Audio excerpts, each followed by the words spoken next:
Evangelho segundo o Espiritismo, capítulo 28, Coletânea de Preces Espíritas. Preâmbulo. Os Espíritos hão dito sempre: a forma nada vale. O pensamento é tudo. Ore, pois, cada um segundo suas convicções e da maneira que mais o toque. Um bom pensamento vale mais do que grande número de palavras, com as quais nada tem o coração. Os Espíritos jamais prescreveram qualquer fórmula absoluta de preces. Quando dão alguma, é apenas para fixar as ideias e, sobretudo, para chamar a atenção sobre certos princípios da doutrina espírita. Fazem-no também com o fim de auxiliar os que sentem embaraço para externar suas ideias, pois alguns há que não acreditaram ter orado realmente, desde que não formularam seus pensamentos. A coletânea de preces que este capítulo encerra representa uma escolha feita entre muitas que os Espíritos ditaram em várias circunstâncias. Eles, sem dúvida, podem ter ditado outras e em termos diversos, apropriadas a certas ideias e a casos especiais. Mas pouco importa a forma se o pensamento é essencialmente o mesmo. O objetivo da prece consiste em elevar nossa alma a Deus.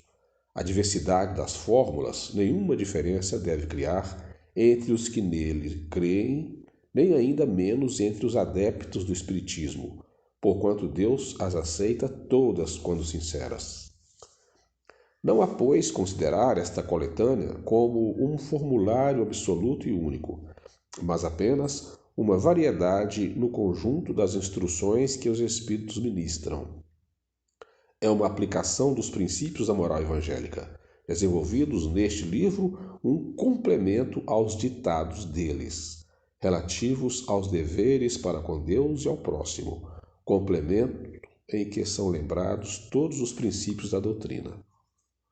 O Espiritismo reconhece como boas as preces de todos os cultos, quando ditas de coração, e não de lábios somente. Nenhuma impõe nem reprova nenhuma. Deus, segundo ele, é sumamente grande para repelir a voz que lhe suplica ou lhe entoa louvores, porque o faz de um modo e não de outro.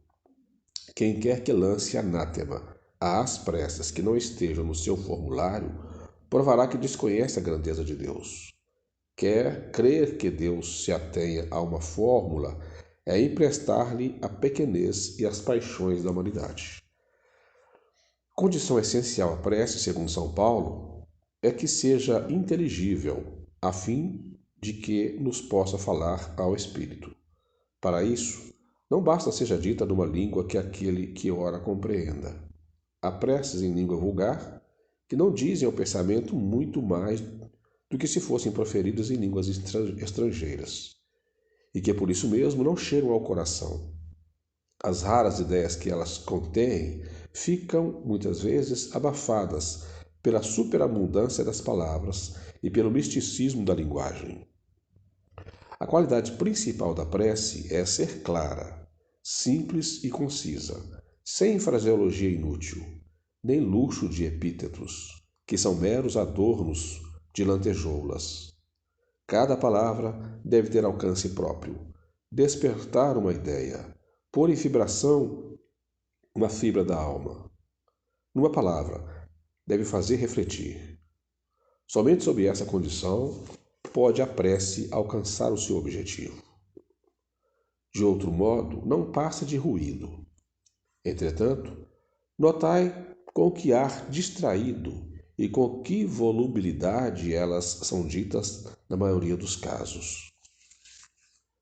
Vêem-se lábios a mover-se, mas pela expressão da fisionomia, pelo som mesmo da voz, verifica-se que ali apenas há um ato maquinal, puramente exterior, ao qual se conserva indiferente a alma.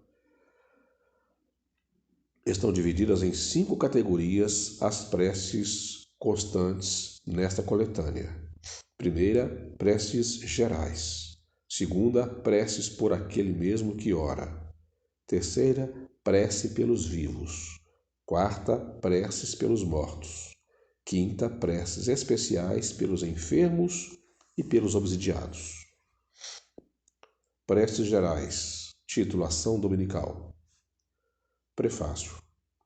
Os Espíritos recomendam que, encabeçando esta coletânea, puséssemos a oração dominical, não somente como prece, mas também como símbolo. De todas as preces, é a que eles colocam em primeiro lugar, seja porque procede do próprio Jesus, São Mateus, capítulo 6, versículos 9 a 13, ou seja porque suprir a todas conforme os pensamentos que se lhe conjuguem. É o mais perfeito modelo de concisão, verdadeira obra-prima de sublimidade na simplicidade. Com efeito, sob a mais singela forma, ela resume todos os deveres do homem para com Deus, para consigo mesmo e para com o próximo. Encerra uma profissão de fé, um ato de adoração e de submissão, o pedido das coisas necessárias à vida e o princípio da caridade. Quem a diga é a intenção de alguém, pede para este o que pediria para si. Contudo, em virtude mesmo da sua brevidade, o sentido profundo que encerram as poucas palavras de que ela se compõe escapa à maioria das pessoas. Daí vem o dizerem, geralmente, sem que os pensamentos se detenham sobre as aplicações de cada uma de suas partes. Dizem-na como uma fórmula cuja eficácia se acha condicionada ao número de vezes que seja repetida. Ora, quase sempre, este é um dos números cabalísticos, 3, 7 ou 9, tomada a antiga crença supersticiosa na virtude dos números e de uso nas operações da magia. Prece oração dominical. Pai nosso que estás no céu, santificado seja o teu nome. Cremos em ti, Senhor, porque tudo revela o teu poder e a tua bondade. A harmonia do universo dá testemunho de tua sabedoria, de uma prudência e de uma previdência que ultrapassam todas as faculdades humanas. Em todas as obras da criação, desde o raminho de erva minúscula e o pequeno inseto, até os astros que se movem no espaço, o nome se acha inscrito de um ser soberanamente grande e sábio. Por toda parte se nos depara a prova de paternidade, de paternal solicitude. Cego, portanto, é aquele que te não reconhece nas tuas obras. Orgulhoso aquele que te não glorifica, e ingrato aquele que não rende graças. 2. Venha o teu reino. Senhor, deste aos homens leis plenas de sabedoria, e que lhes dariam a felicidade se eles as cumprissem. Com essas ideias, fariam reinar entre si a paz e a justiça, e mutuamente se auxiliariam, em vez de se maltratarem como fazem. O forte sustentaria o fraco em vez de o esmagar. Evitados seriam os males que se geram dos excessos e dos abusos. Todas as misérias deste mundo provêm da violação de suas leis, porquanto nenhuma infração delas deixa de ocasionar fatais consequências. Deste ao bruto o instinto que lhe traça o limite do necessário, e ele maquinalmente se conforma. Ao homem, no entanto, além deste instinto, deste a inteligência e a razão. Também lhe deste a liberdade de cumprir ou infringir aquelas das tuas leis que pessoalmente lhe concernem, isto é, a liberdade de escolher entre o bem e o mal, a fim de que tenha o mérito e a responsabilidade das suas ações. Ninguém pode pretextar ignorância das tuas leis, pois, com paternal previdência, quiseste que elas se gravassem na consciência de cada um, sem distinção de cultos nem de nações. Se as violam, é porque as desprezam. Dia virá em que, segundo a tua promessa, todos as praticarão. Desaparecido terá então a incredulidade. Todos te reconhecerão por soberano Senhor de todas as coisas, e o reinado das tuas leis será o teu reino na terra. Digna-te, Senhor, de apressar-lhe o advento, outorgando aos homens a luz necessária que os conduza ao caminho da verdade. 3. Faça-se a tua vontade, assim na terra como nos céus. Se a submissão é um dever do filho para com o pai, do inferior para com o seu superior, qual maior não deve ser a da criatura para com seu Criador? Fazer a tua vontade, Senhor, é observar as tuas leis e submeter-se sem queixumes aos teus decretos. O homem a ela se submeterá quando compreender que és a fonte de toda sabedoria e que sem ti ele nada pode. Fará então a tua vontade na terra, como os eleitos a fazem no céu. 4. Dá-nos o pão de cada dia. Dá-nos o alimento indispensável à sustentação das forças do corpo, mas dá-nos também o alimento espiritual para o desenvolvimento do nosso espírito. O bruto encontra sua pastagem. O homem, porém, deve o sustento à sua própria atividade e aos recursos de sua inteligência, porque o criaste livre. Tu lhe has dito: tirarás da terra o alimento com o suor da tua fronte. Desse modo, fizeste do trabalho para ele uma obrigação, a fim de que exercitassem a inteligência na procura dos meios de prover às suas necessidades e ao bem-estar, uns mediante o labor manual, outros pelo labor intelectual. Sem o trabalho, ele se conservaria estacionário e não poderia aspirar à felicidade dos espíritos superiores. Ajudas o homem de boa vontade que em ti confia, pelo que concerne ao necessário, não porém aquele que se compraz na ociosidade e desejar a tudo obter sem esforço, nem aquele que busca o supérfluo. Quantos e quantos sucumbem por culpa própria, pela sua incúria, pela sua imprevidência ou pela sua ambição, e por não terem querido contentar-se com o que lhes havia concedido. Esses são os artífices do seu infortúnio e carecem do direito de queixar-se, pois que são punidos naquilo em que pecaram. Mas nem a esses mesmos abandonas, porque és infinitamente misericordioso. As mãos lhes estendem para socorrê-los, desde que, como o filho pródigo, se voltem sinceramente para ti. Antes de nos queixarmos da sorte, inquiramos de nós mesmos se ela não é obra nossa. A cada desgraça que nos chegue, cuidemos de saber se não teria estado em nossas mãos evitá-la. Consideremos também que Deus nos outorgou a inteligência para que nos tirássemos do lameiro e que de nós depende o modo de as utilizarmos. Pois que a lei do trabalho se acha submetida, o homem na terra dá-nos coragem e força para obedecer a essa lei. Dá-nos também a prudência, a previdência e a moderação, a fim de não perdermos o respectivo fruto. Dá-nos, pois, Senhor, o pão de cada dia, isto é, os meios de adquirirmos pelo trabalho as coisas necessárias à vida, porquanto ninguém tem direito de reclamar o supérfluo. Se trabalhar, nos é impossível à tua divina providência nos confiarmos. Se está nos teus desígnios experimentarmos, pelas mais duras provações, mau grado aos nossos esforços, aceitamo-las como justa expiação das faltas que tenhamos cometido nesta existência ou noutra anterior. Porquanto é justo sabermos que não apenas imerecidas e que jamais castigas sem causa. Preserva-nos, ó meu Deus, de invejar os que possuem o que não têm, nem mesmo os que dispõem do supérfluo, ao passo que a nós nos falta o necessário. Perdoa-lhes se esquecem a lei de caridade e de amor do próximo que lhes ensinaste. Afasta igualmente do nosso espírito a ideia de negar a tua justiça, ao notarmos a prosperidade do mal e a desgraça que cai por vezes sobre o homem de bem.